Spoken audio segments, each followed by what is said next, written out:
Desde siempre, el ser humano ha consumido toda clase de drogas, bien para curarse o por mero placer.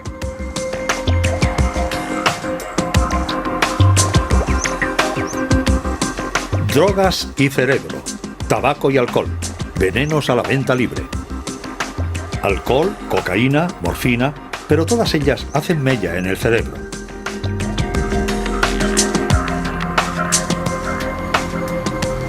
En la actualidad, la biología es capaz de explicar sus efectos en nuestras mentes y el estudio de las drogas permite a la ciencia una mejor comprensión del funcionamiento del cerebro. El tabaco y el alcohol en venta legal son las sustancias más consumidas del mundo. Los científicos, sin embargo, las consideran desde hace mucho tiempo como auténticas drogas. Consumida en el Caribe y en América Central como planta medicinal o ritual, el tabaco fue descubierto entre los siglos XV y XVI por los grandes exploradores. El francés Jean Nicot inició la cultura del tabaco en Europa y dio el nombre científico a la planta. Fumado, esnifado o masticado, el tabaco se puso rápidamente de moda y se distribuyó por el mundo entero. En la actualidad, más de 1.000 millones de personas fuman en todo el mundo. Los fumadores son 7 veces más numerosos que los consumidores de drogas ilegales. Concentración, vigilia y mejora de la memoria. Es, sin embargo, lo único que se puede esperar de un cigarro. Una paradoja que el neurofarmacólogo Jean-Paul Tassin estudia en una universidad de Francia. El fenómeno de euforia provocado por el tabaco es mucho más sutil que el obtenido con la morfina, que es mucho más potente, o los psicoestimulantes, lo cual no impide que precisamente al ser menos fuerte nos permita repetir y por tanto utilizarla, y lo digo entre comillas, en la vida cotidiana. Podemos pasar un día tranquilo fumando con regularidad, sin dejar de lado una actividad social normal. Se ha pensado durante mucho tiempo que los fenómenos de dependencia estaban relacionados con uno de los productos adictivos del tabaco, o sea, con la nicotina. De hecho, existe una contradicción. Todas las sustancias que provocan adicción en el hombre, como las anfetaminas, la heroína, la morfina o la cocaína, consumidas por los animales rápidamente y en cantidades importantes, les vuelven dependientes de estos productos. Pero si se les proporciona nicotina a los animales, no les va a interesar en absoluto. Los animales fuman simplemente porque sí.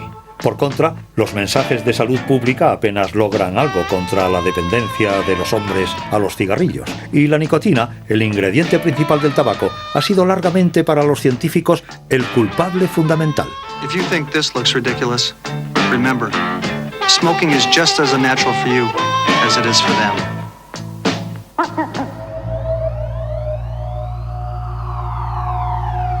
Sin las ratas y los ratones, jamás hubiéramos podido estudiar los efectos de las drogas. Comparten un gran número de sus genes con nosotros y las drogas desencadenan las mismas tempestades en sus cerebros. De hecho, la humanidad entera tiene una deuda moral con estos pequeños animales. Podemos drogar a las ratas, manipular sus genes e incluso diseccionarlas. Es la triste, pero necesaria labor diaria de los laboratorios que comparan el estado de estas ratas con las ratas controladas o normales. En su laboratorio de Burdeos, santo y seña en el estudio de las drogas, Martín Cadot estudia el comportamiento de las ratas frente a la nicotina.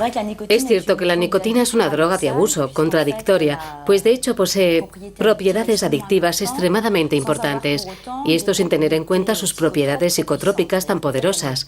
Digamos, por otra parte, que la nicotina no provoca cambios en el estado de la conciencia, contrariamente a lo que sucede con el alcohol, la cocaína o la heroína. El hecho de fumar, de consumir tabaco, aumenta la capacidad de concentración, la capacidad de reflexión y el nivel de alerta. Estas son las propiedades estimulantes del tabaco, pero al lado de ellas posee también propiedades calmantes en el sentido de que el hecho de fumar, y esto es una experiencia subjetiva vivida por el fumador, reduce el estrés. Mucha gente fuma precisamente en situaciones estresantes, así que es aquí donde encontramos los dos aspectos del efecto de la nicotina como algo en absoluto antinómico. Se da en muchas sustancias consumidas por el hombre. El alcohol, por ejemplo, puede tener efectos estimulantes y al mismo tiempo calmantes.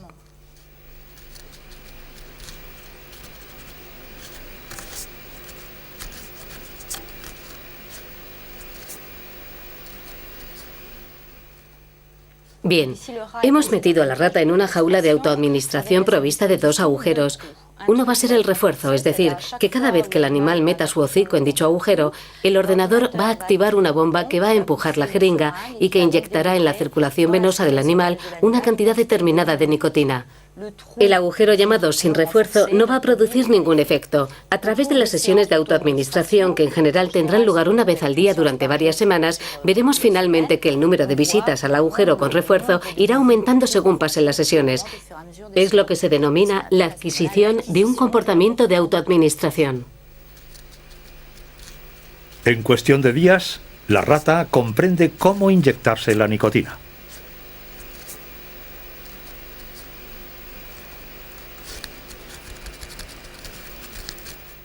Por debajo de una determinada dosis, el animal no percibe la nicotina y no se autoadministra la droga, pero por encima de esa cantidad, la dosis se vuelve perceptible. Trabajamos con una franja extremadamente reducida y, contrariamente a lo que sucede con la cocaína, el animal consume bastante poca. Cuando alguien se fuma un cigarrillo, el humo del tabaco penetra dentro de sus pulmones, concretamente en la zona de los alveolos pulmonares, altamente irrigados de sangre. La nicotina, por ejemplo, pasa increíblemente rápida a través de los alvéolos y es conducida de manera veloz hasta el cerebro. Para hacernos una idea aproximada, en 10 segundos, en poco menos de 10 segundos, la nicotina inhalada llega hasta el cerebro, lo que corresponde a una inyección intravenosa en un animal. O sea, que a nivel de correspondencias de dosis es más o menos lo mismo. Es decir, para alguien que se fume, por ejemplo, un paquete al día, bueno, eso depende evidentemente de cómo uno se fume el cigarrillo. Si es una persona que le dé grandes caladas, que inhale muy fuertemente el tabaco, o más bien alguien que deje los cigarrillos a medias. Al final se van a ver diferencias de niveles de nicotina bastante considerables. Pero globalmente alcanzan más o menos unas concentraciones de nicotina que son equivalentes, en relación al peso, claro está, al peso del individuo. Así que para alguien que, por ejemplo, se fume un paquete de cigarrillos al día y considerando que a cada cigarrillo le dé 20 caladas, por 20 cigarrillos por paquete, da un total aproximado de 400 inhalaciones de nicotina al día. Es el equivalente a 400 inyecciones intravenosas de nicotina. Por tanto, es mucho, ¿no?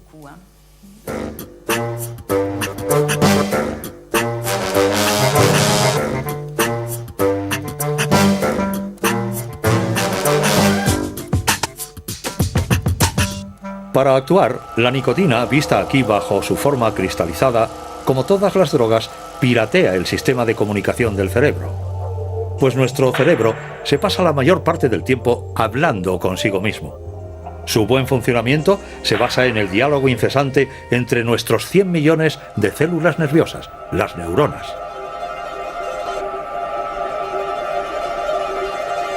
Para hacer circular la información, las neuronas envían mensajeros químicos denominados neurotransmisores. Bien sea el dolor, el placer o el ritmo en el intercambio de información, los neurotransmisores regulan un equilibrio sutil y complejo del que depende el conjunto de las funciones de nuestro organismo. Entre cada neurona existe un pequeño espacio en el que reina una intensa actividad. Es aquí, en la sinapsis, en donde actúan los neurotransmisores. Para hacer circular la información de una neurona a otra, se dirigen a sus receptores correspondientes.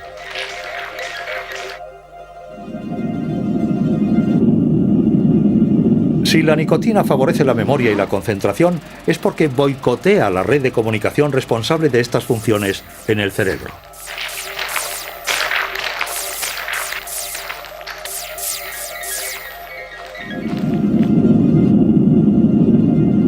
Es la red de la acetilcolina, ACH. Además, sus receptores se llaman receptores nicotínicos. Pero la nicotina es mucho más potente que la acetilcolina. Provoca la liberación de otro neurotransmisor, la dopamina, una molécula en la que radica la sensación de placer que proporcionan todas las drogas.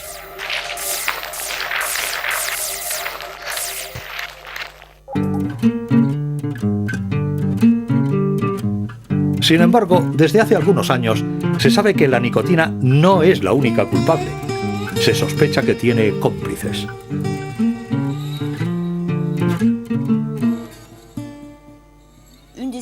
Una de las hipótesis que estamos probando aquí, en el laboratorio, es efectivamente saber si en el tabaco puede haber otras sustancias que favorezcan precisamente la propiedad adictiva de la nicotina. Estas sustancias actuarán directamente sobre la dopamina, la molécula del placer. Una vez cumplida su misión, la dopamina es recaptada por su neurona original.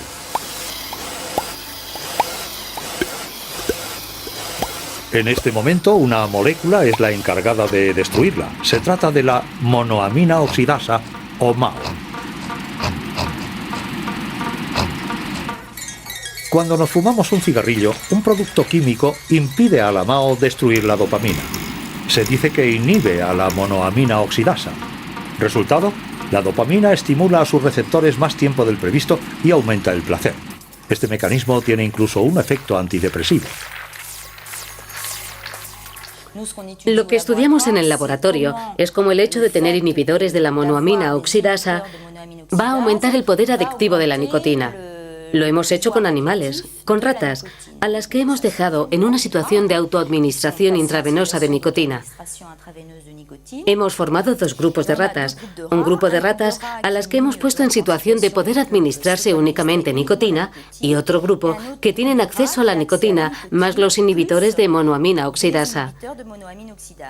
Nos hemos dado cuenta de que los animales que tienen acceso a la nicotina más los inhibidores de la monoamina oxidasa se autoadministran más nicotina y son capaces de trabajar más con el fin de obtener una inyección de nicotina.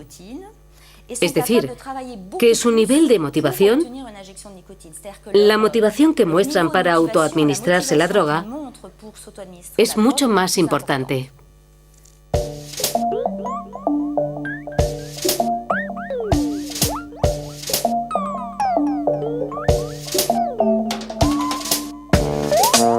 Conclusión del experimento. La nicotina no es seguramente la única responsable de la adicción al tabaco. Entonces, ¿cuáles son las otras moléculas implicadas? Los científicos aún siguen tratando de averiguarlo, y es que tienen dónde elegir. Se sabe que hay hasta 4.000 productos químicos en el humo del tabaco.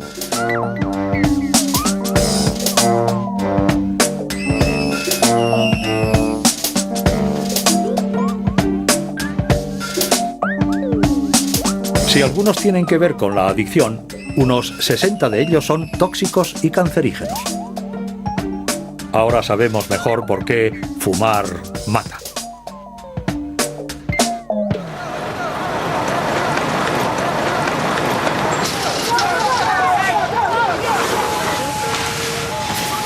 Desde cáncer a enfermedades cardiovasculares. Hoy día, unos 5 millones de personas mueren al año en el mundo a causa del tabaco.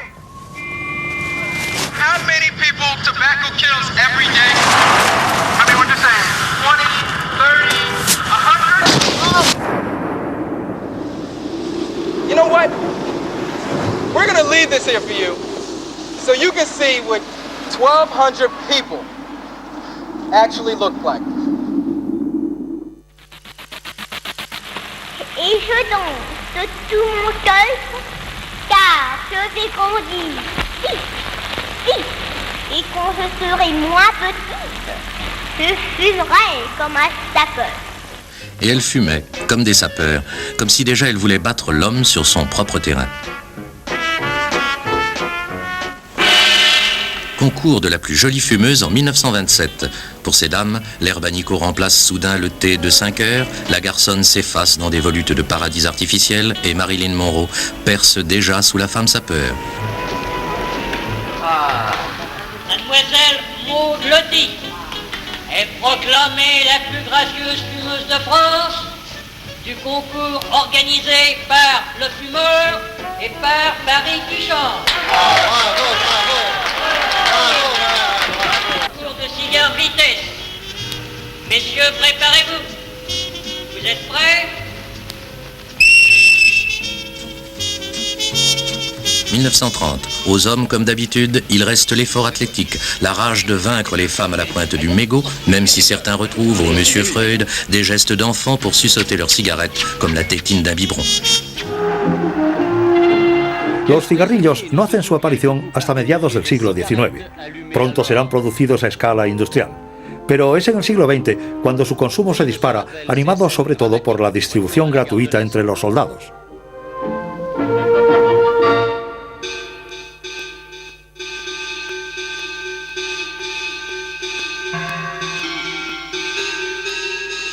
En la actualidad, las industrias tabaqueras fabrican 5 billones con B de cigarrillos al año.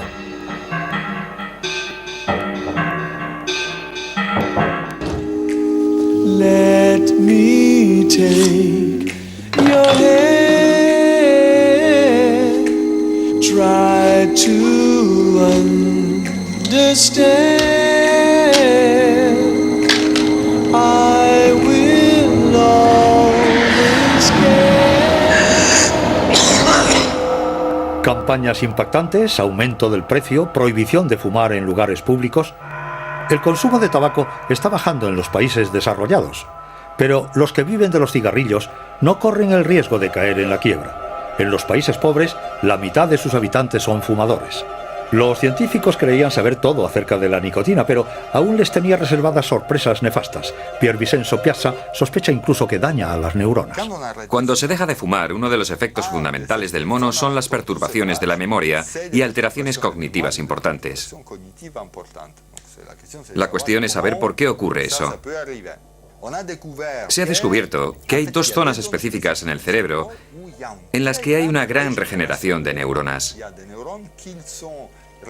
Existen unas neuronas que son regeneradas de una manera continua en una región del cerebro que se llama hipocampo.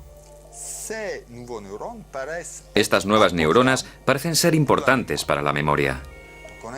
Hemos tratado de averiguar cuáles eran los efectos de la nicotina sobre estas neuronas, sobre estas neuronas inmaduras, sobre estas neuronas bebé, pero en un cerebro adulto, y que son necesarias para ciertos procesos cognitivos. Y hemos visto que la nicotina tiene unos considerables efectos negativos sobre las neuronas. Han reducido su producción a un 50% aproximadamente. O bien mata o bien bloquea la producción de nuevas neuronas en esta zona del cerebro, en un 50%. Todavía nadie sabe si estos daños son irreversibles. Hay unos lazos aún más fuertes entre la nicotina y la memoria. Gran conocedor de la acción de la nicotina, Hervé Allen no es, sin embargo, un experto del tabaco, sino un especialista en la enfermedad de Alzheimer. La enfermedad de Alzheimer es hace tiempo se decía, un acto degenerativo de las neuronas. Es decir, que nuestras neuronas, que son las células nobles del cerebro, son las que aseguran, entre otras cosas, la síntesis de neurotransmisores, las sustancias necesarias para las conexiones entre las diferentes zonas del cerebro. Son células degenerativas que mueren.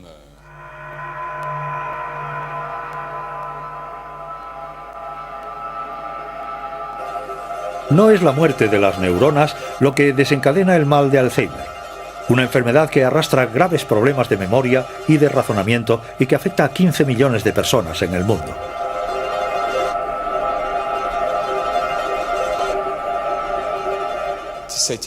Fue un gran descubrimiento saber que eran las neuronas del hipocampo las que sufrían las primeras, pues el hipocampo es un poco como el disco duro de nuestra memoria.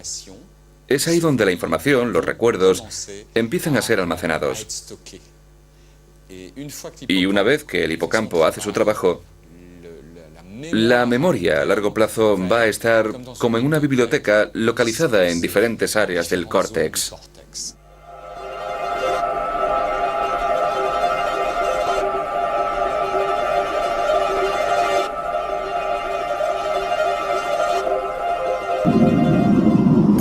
En la enfermedad de Alzheimer, las neuronas que mueren son precisamente las que fabrican al bibliotecario de nuestros recuerdos, la acetilcolina, el neurotransmisor que recurre a los receptores nicotínicos.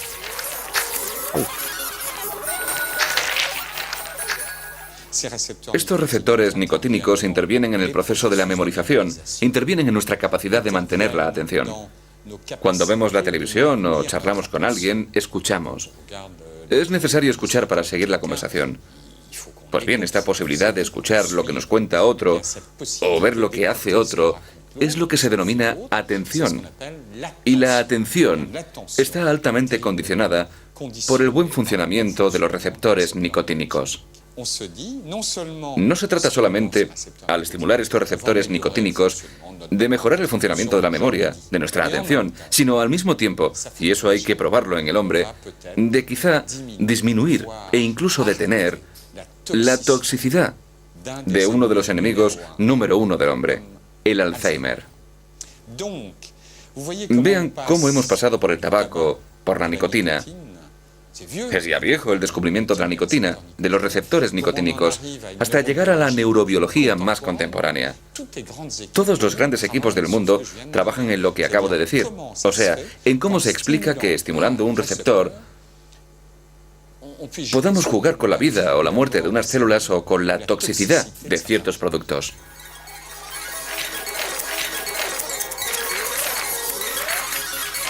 Como la nicotina actúa siempre sobre los mismos receptores, los científicos se han inspirado en la acción del tabaco sobre el cerebro para crear los primeros medicamentos contra la enfermedad de Alzheimer.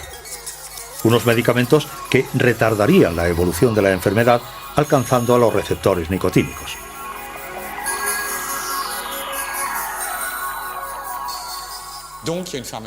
Así que hay una farmacología de los receptores nicotínicos que responde a la misma estrategia o a la misma hipótesis de este déficit en el funcionamiento de la acetilcolina en el cerebro. Pero en lugar de actuar sobre el neurotransmisor, va a hacerlo sobre los receptores. Así que me dirán, entonces mejor darles tabaco a los enfermos de Alzheimer. Durante mucho tiempo se creyó en efecto que el tabaco era un factor de protección.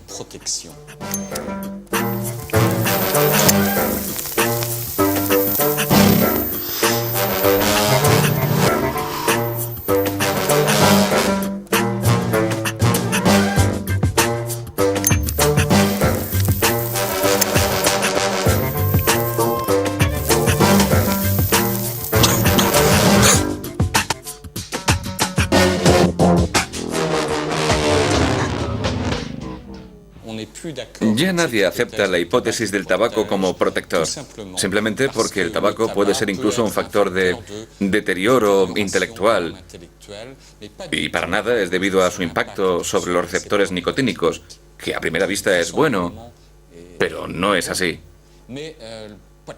Al mismo tiempo, el tabaco degrada también la vascularización. El Alzheimer hace más frágiles los vasos sanguíneos. Es por esto, y resumo, por lo que los primeros estudios decían que el tabaco podía prevenir contra la enfermedad de Alzheimer. Todo esto ha sido echado por tierra a causa de este efecto nefasto y deletéreo del tabaco sobre los vasos sanguíneos del cerebro.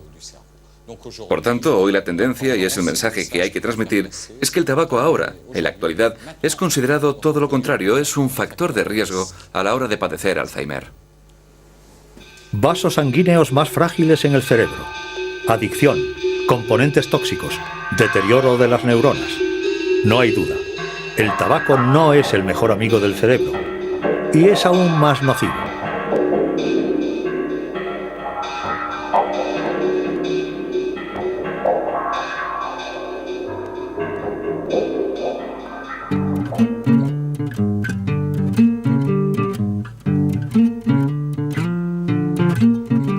Más de 1.000 millones de fumadores son ya demasiados, pero nada en comparación con los 2.000 millones de bebedores ocasionales con los que cuenta el planeta.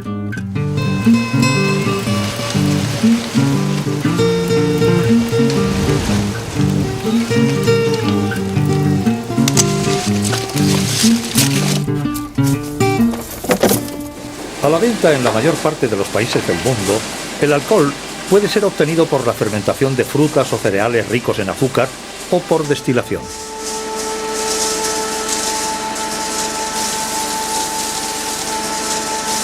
En nuestra sociedad no hay nada más banalizado que el consumo de alcohol. Como aperitivo en una buena cena, cualquier pretexto es bueno para beber un vaso.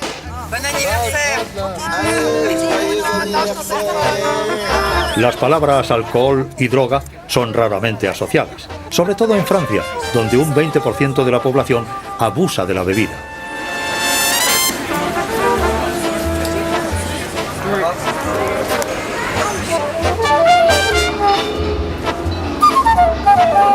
En el servicio de adictología de Philippe Battel, el alcohol representa el 80% de sus consultas. ¿El alcohol una droga? Eso hace saltar de su sillón a mucha gente, no solo a los viticultores. También le asustó a un ministro de Sanidad de Francia, quien dijo durante una emisión a la gran audiencia: no, el alcohol no es una droga. Hay científicos que lo respaldan. Pues bien, yo pienso que hay que relativizar. Si una droga es un producto que potencialmente, en el sujeto que la toma, va a producirle dependencia, entonces no se hable más. El alcohol es una droga. Excusez-moi, est-ce que vous buvez plus de 3 verres d'alcool par jour? Moi, non. Non? C'est sûr. 3 par jour. Et vous, mesdames, plus de 3 verres par jour? Non, certainement pas. 3 verres par jour? Pas 3, hein. Dites-moi, est-ce que vous buvez plus de 3 verres d'alcool par jour? 3 verres d'alcool? Non, c'est rien. Moi, je ne bois jamais. Oh ben moi, j'en ai bu un verre. Hein. Non. Pas 3 verres, non. Aujourd'hui, dans notre pays, personne ne semble boire plus de 3 verres par jour. Heureusement, car les études montrent qu'au-delà, les risques d'avoir un cancer augmentent considérablement. Si tomamos como referencia el número de fallecidos, evidentemente hay que ir a saco a por el alcohol. 45.000 personas cada año en Francia. ¿Qué es lo que se está haciendo en este país para ayudar a los pacientes con problemas con el alcohol? ¿Existen medios que estén a la altura del número de muertos? ¿A la altura del sufrimiento horroroso de sus familiares y que no pueden ser traducidos en cifras? So this is Christmas. Another year. Anybody think we should kick out? And you want just begun. And so this is Christmas. Las campañas de prevención meten el dedo en la llaga sobre los peligros del alcohol al volante. Se olvidan de la violencia familiar y de las depresiones que acompañan a menudo al alcohol. El alcoholismo, como mal en sí, parece algo anecdótico en las campañas de salud pública y afecta, sin embargo, a 76 millones de personas en el mundo. El alcohol, como todas las drogas, altera el cerebro profundamente. Let's hope it's a good one. Su impacto sobre el cerebro es tan complejo que incluso investigadores como Philip Godwood lo apodan la droga sucia. El alcohol tiene además una particularidad que hace aún más complicado su estudio. Goza de una difusión extraordinaria. Es una molécula muy pequeña. Tiene la especificidad de atravesar la membrana celular y, por tanto, de distribuirse fácilmente en el cerebro, en la placenta e incluso en las neuronas. Pero el alcohol va a actuar sobre muchos receptores diferentes, incluso en el interior de la célula, lo que lo hace más complicado, porque no se puede estudiar un receptor que va a ser un factor clave en los efectos neurológicos y psicológicos observados después de haber consumido alcohol.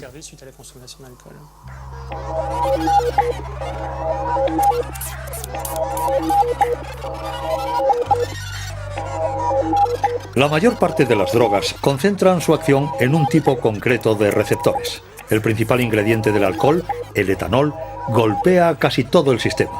Afecta a la red de la acetilcolina, de la dopamina, del glutamato y, sobre todo, al GABA.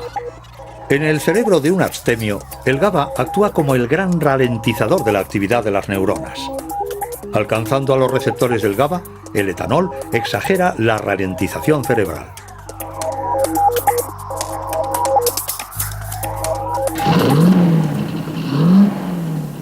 Aquí es donde radica el efecto relajante del alcohol, pero también la somnolencia y la disminución de los reflejos, responsables de 1/3 de los accidentes mortales de tráfico.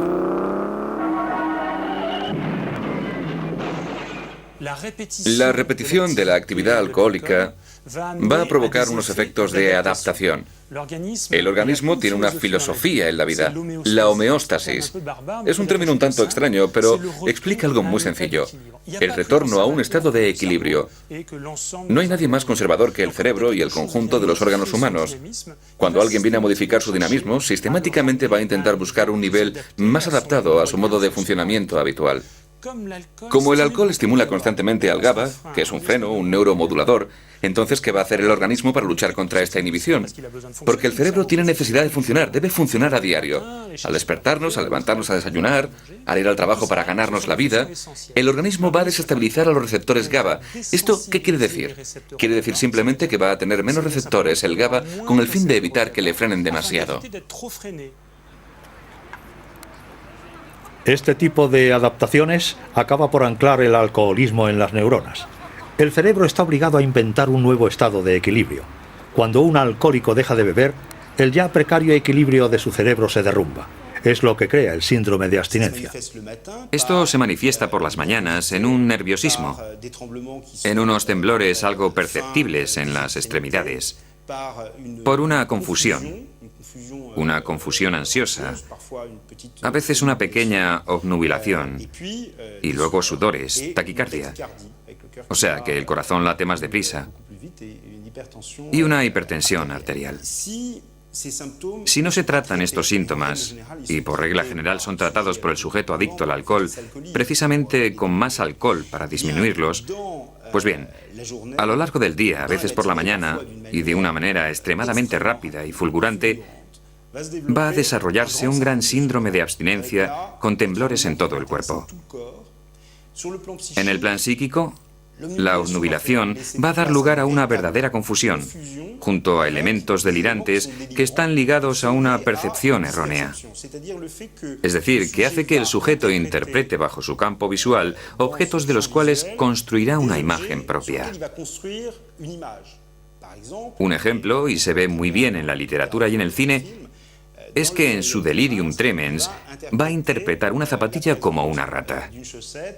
Va a ver miles de ratas, invadiendo gradualmente su campo visual, lo que es algo extremadamente angustioso.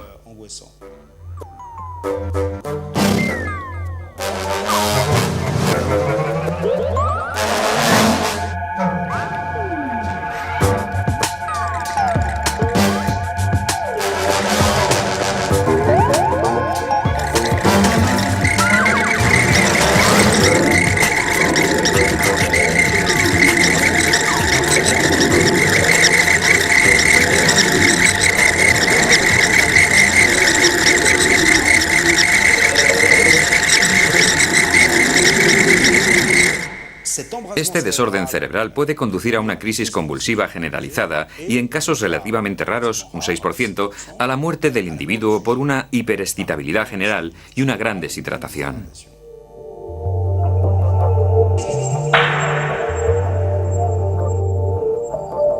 Por un mecanismo aún poco conocido, el alcohol provoca una liberación de dopamina en una pequeña región del cerebro que regula las sensaciones de placer, el núcleo accumbens, un proceso común en todas las drogas y que juega un rol crucial en la instalación de la dependencia.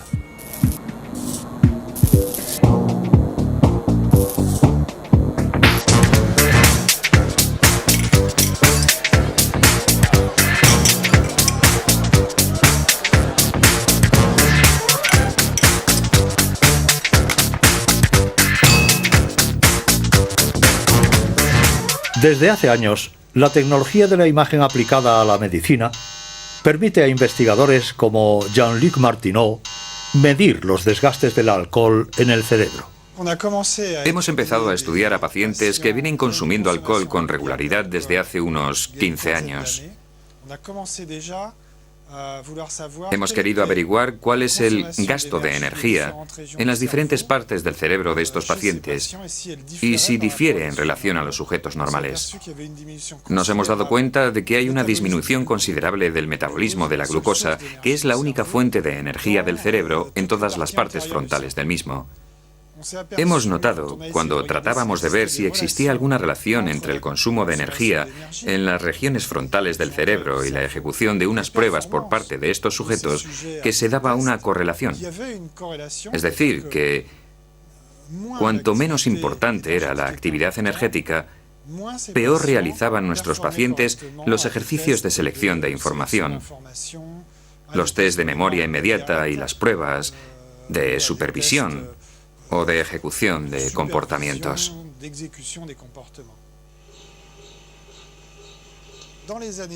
En los años siguientes hemos querido saber si detrás de estas alteraciones funcionales existían modificaciones en la estructura misma del cerebro.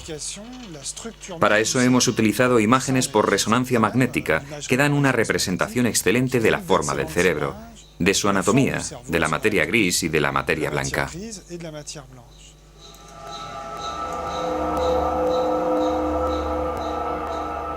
Lo de materia gris no es más que una expresión. Designa al conjunto de los cuerpos de neuronas, es decir, los núcleos. En cuanto a la materia blanca, constituye el cableado de estas neuronas, la red por la que transita la información en el cerebro.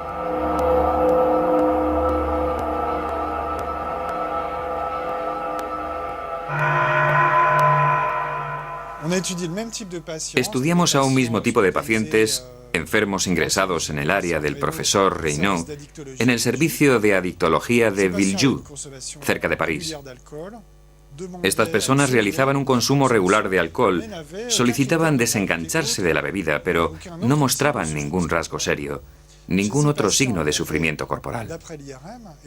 Estos individuos, según las resonancias y los datos obtenidos con programas de ordenador diseñados para cuantificar la materia gris y la materia blanca, tenían una disminución de materia gris bastante acentuada en las regiones anteriores del cerebro, en las regiones frontales, es decir, en la parte delantera del cerebro, y en las regiones frontales medianas, o sea, entre los dos hemisferios.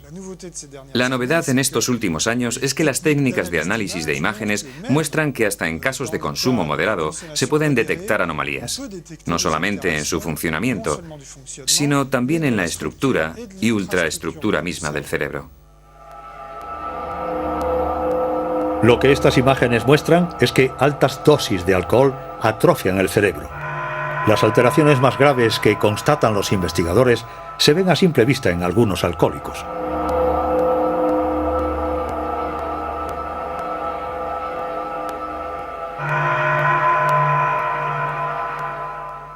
Tenemos ciertos conocimientos al respecto. No sabemos si estos síntomas son reversibles. Creemos que puedan serlo una vez que dejan de beber, pero no sabemos hasta qué punto esos síntomas son reversibles. Obviamente continuamos investigando para responder a este tipo de cuestiones. Los resultados me dan un poco de miedo. A mi parecer, en ellos se muestra que el alcohol es verdaderamente una sustancia aún más tóxica de lo que yo me imaginaba.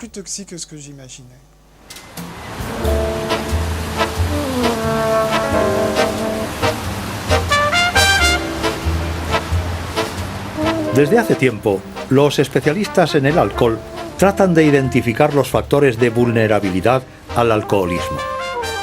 Y es la genética la que comienza a aportar las verdaderas respuestas.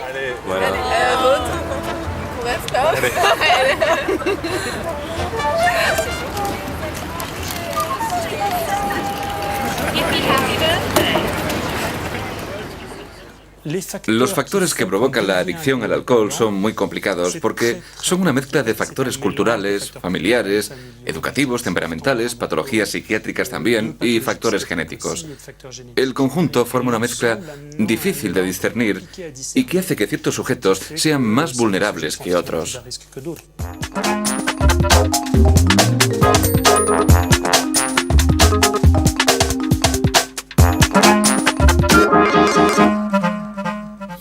Hemos empezado a dar ya con un factor genético. No somos todos iguales de partida. En Francia, entre un 2 y un 5% de la población, una mínima parte, no puede eliminar la molécula del alcohol de su cuerpo debido a su herencia genética, algo que por otra parte no es tan malo. Pero sí, en todo caso son incapaces de eliminar el etanol, lo cual va a provocar que el metabolito del alcohol, la primera sustancia consecuencia de la degradación del alcohol, se acumule rápidamente en la sangre. Dicho metabolito es algo extremadamente desagradable de soportar. Las sensaciones de enrojecimiento y palidez al mismo tiempo, náuseas, a veces vómitos, malestar, que van a hacer que el mínimo consumo de alcohol se convierta en un cataclismo.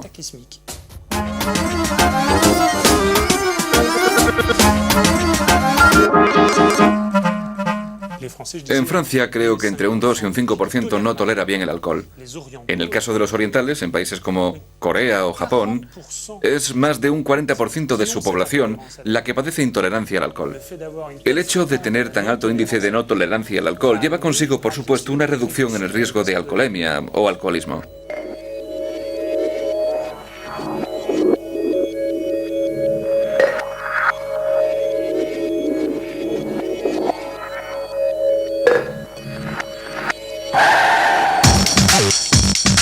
El gen que está en el origen de esta intolerancia constituye un factor de protección contra el alcoholismo. Y a la inversa, aquellos de entre nosotros que resisten el alcohol pueden encontrarse emprendiendo un mal camino.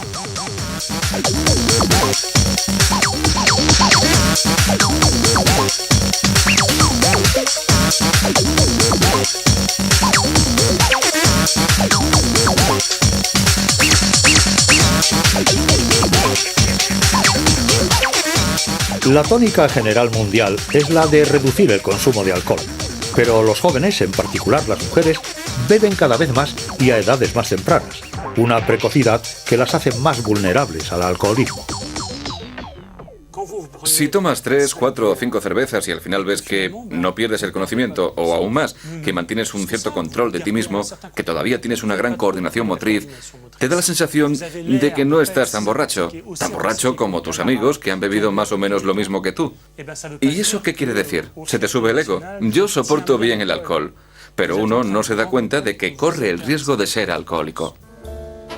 Para establecer la importancia del bagaje genético en el origen del alcoholismo, algunos científicos han llevado a cabo estudios a gran escala con hermanos gemelos y niños adoptados. Investigaciones que permiten discernir el peso de la genética y el de la historia familiar.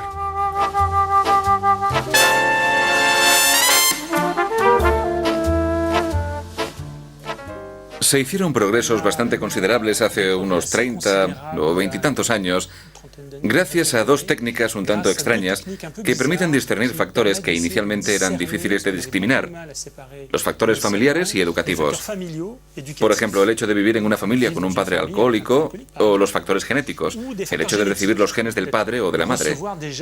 Estas son técnicas que se denominan estudios de gemelos y de adopción, y se ha conseguido así distinguir claramente lo que tiene que ver con el ambiente familiar y lo que tiene que ver con los genes, lo heredado de los progenitores.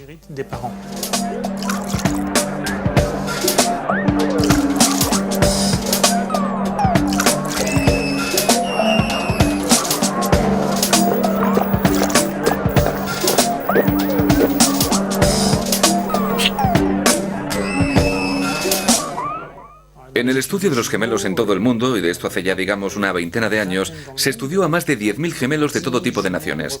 Actualmente ya se tienen unos resultados más o menos establecidos, y contrariamente a lo que se creyó durante tanto tiempo, los factores genéticos son mucho más importantes que los factores familiares comunes.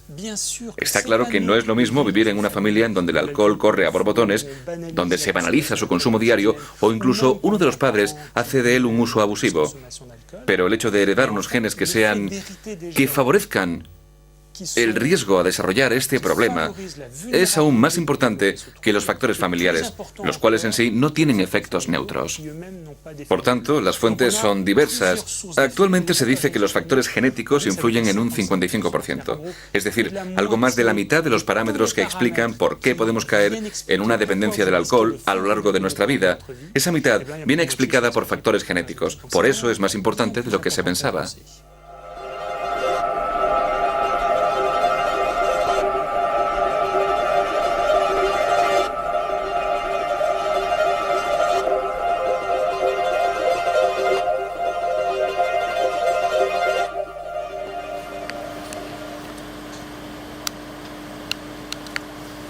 Los genetistas han renunciado a buscar el gen del alcoholismo. Sin embargo, ya se han identificado muchos otros genes, entre ellos el responsable de la fabricación de uno de los receptores de la dopamina, el receptor D2.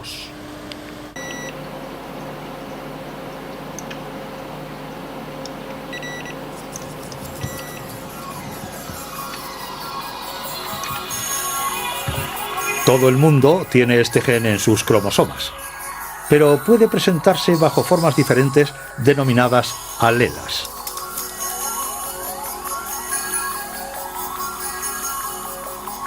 En la mayoría de los alcohólicos, esta alela es un poco más larga de lo normal. Una singularidad que parece perturbar la fabricación de los receptores D2. El receptor D2, más bien el gen que trabaja para el receptor dopaminérgico D2, adquiere un papel ligeramente más importante en los alcohólicos que en los abstemios, pues aumenta el riesgo de alcoholismo en un 30%. Pero es ridículo. El hecho de aumentar el riesgo no es lo que explica la enfermedad, no es una explicación científica de la presencia del problema, aunque no es para nada por lo que está sistemáticamente presente.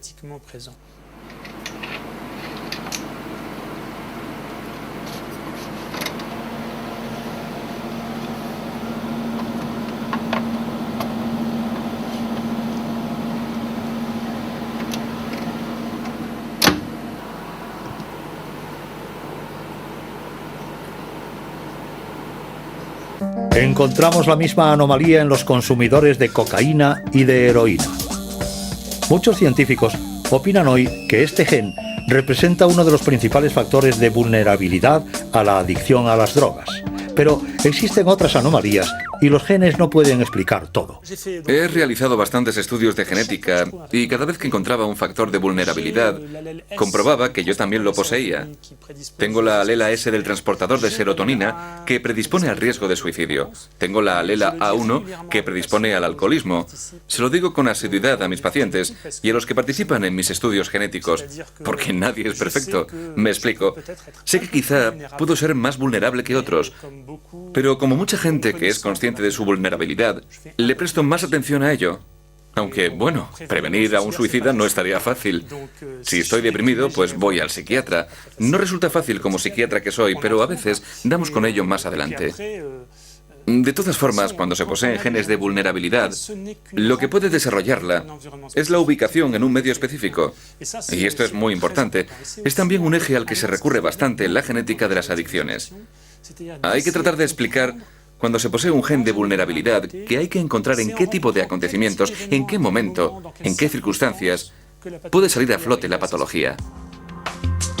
Algunos temen una detección sistemática de los genes de vulnerabilidad, lo que animará a empleadores y a aseguradoras a adoptar prácticas abusivas.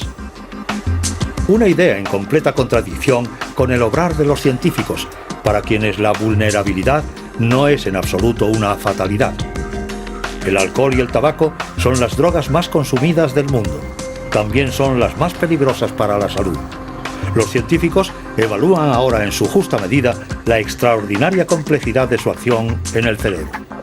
Largamente negado por la colectividad, ahora sí son consideradas drogas con todas las de la ley.